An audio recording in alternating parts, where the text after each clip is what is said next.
Hi everyone, and welcome to the very first episode of the Before the Vote podcast. My name is Bella Gentry, and I'm your host. I'm so excited to be starting this podcast with you all and to go on this journey with you. A little bit about me is that I am currently a senior in high school, and I'm also a Girl Scout. In fact, Before the Vote is a part of my Girl Scout Gold Award project. If you're unfamiliar with the Girl Scout program, the Gold Award is the highest accolade that a Scout can achieve. It's an 80-hour service-based project that centers around a key issue that the girl selects. For my project, I selected the issue of there being a lack of teen voice in all levels of government. So my hope is that through this project, I'm able to educate teens on why their voice matters in politics and on ways that they can then raise their voice and let it be heard. To create this podcast and to achieve these goals, there will be 3 types of episodes featured on Before the Vote. The first type is what you're listening to right now, and that is a solo episode where it's just me talking. There won't be as many of these episodes because I realize that they're not as interesting, but they'll still be present. And then the second type of episode is conversations with fellow teens. So I'll have fellow teens on the podcast to just talk about different topics relating to raising and sharing your voice in politics and law. And then the third type of episode, it's really the meat and potatoes of the podcast, is interviews with leaders in all levels of government and law.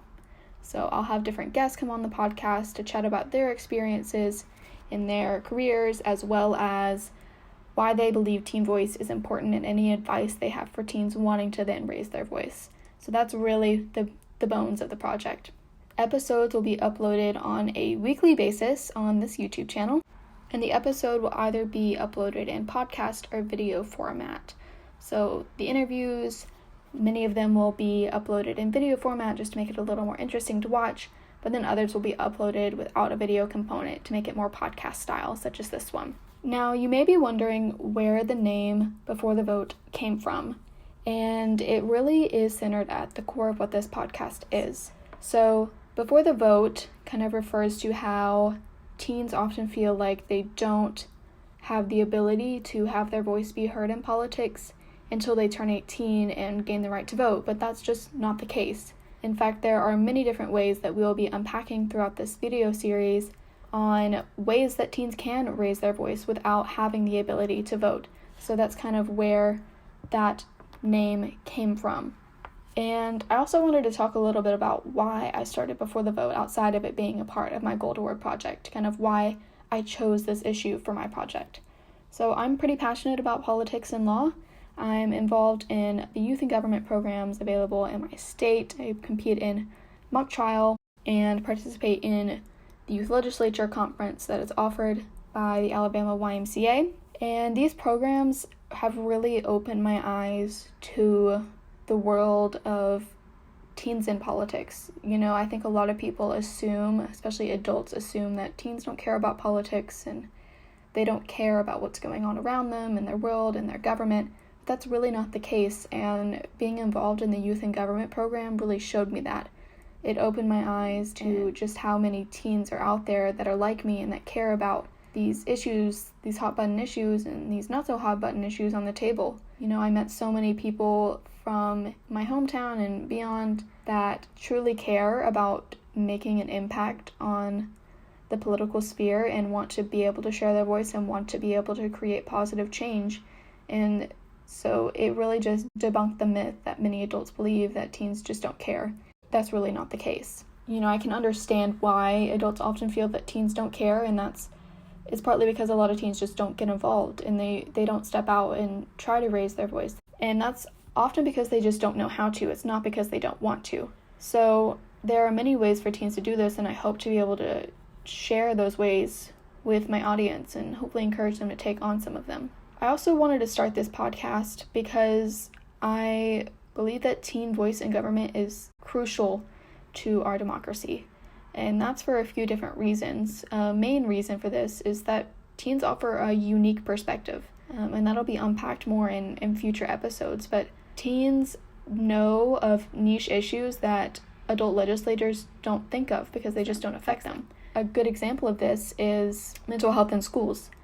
When I attended the youth legislature conference, I saw a lot of bills that related to mental health and mental health in schools. And mental health in schools is not an issue that directly affects the adult legislators that make our laws. That's just not something that they're completely aware of because they don't experience it on a day-to-day basis. However, teens do, and they know that mental health is a unique issue in schools that really needs to be addressed. So by raising their voice and letting legislators know, hey, this is a big issue that you should be pursuing, we're able to make an impact and create positive change in the here and now. Teens also offer a unique perspective on issues that are not unique to teens. So, they have a unique perspective and a unique take on things like gun control policy.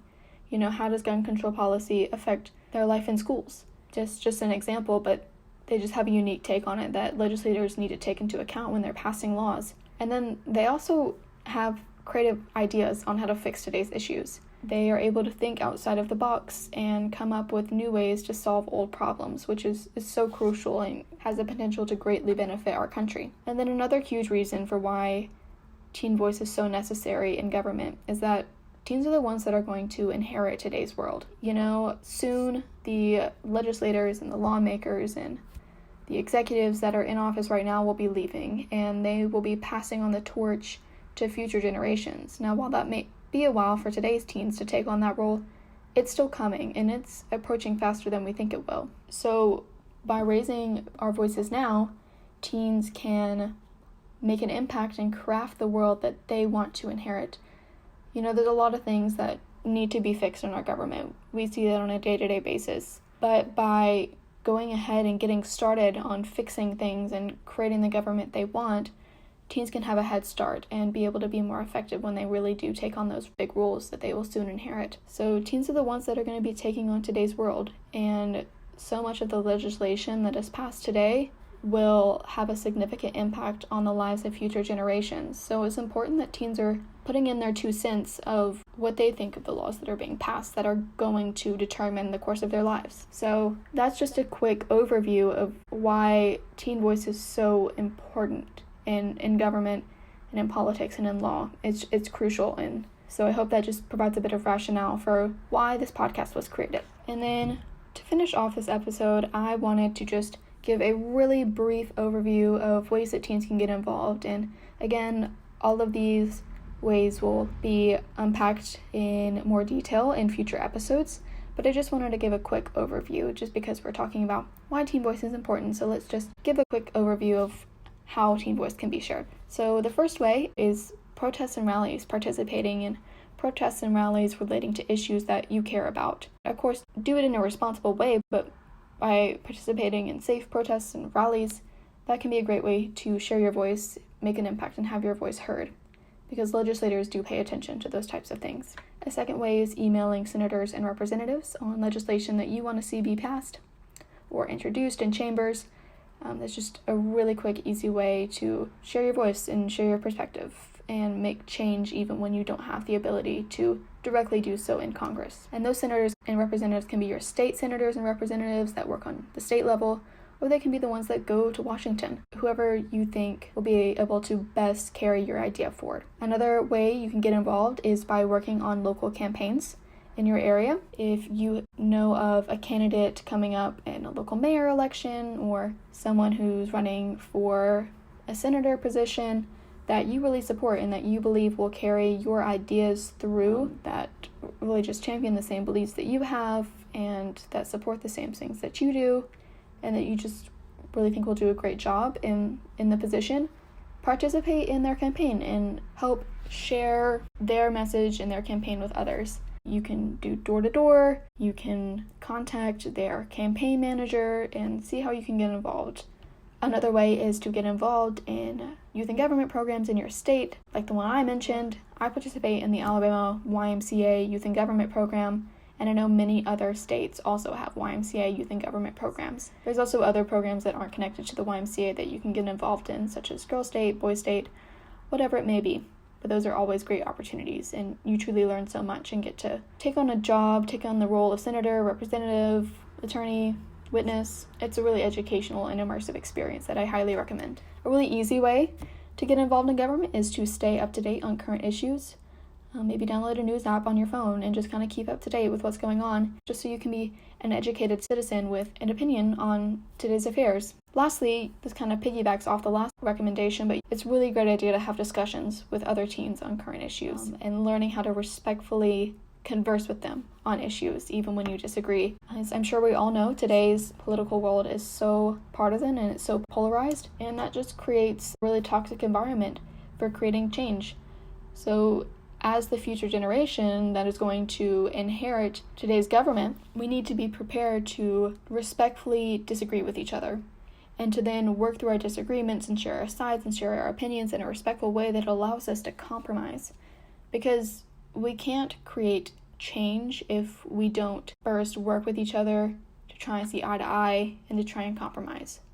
We have to have a compromise before we can create change. So by having conversations in the here and now with other teens, even when you may disagree, you can learn how to respectfully converse and to come to a compromise or to come to a respectful disagreement that I see your perspective, I don't fully agree with it, but I respect it and I see where you're coming from. So just learning to do that can have such a positive impact on the future of our democracy and just our political atmosphere. So these are just a few quick, easy ways to get involved with government and to get involved even before you have the chance to vote.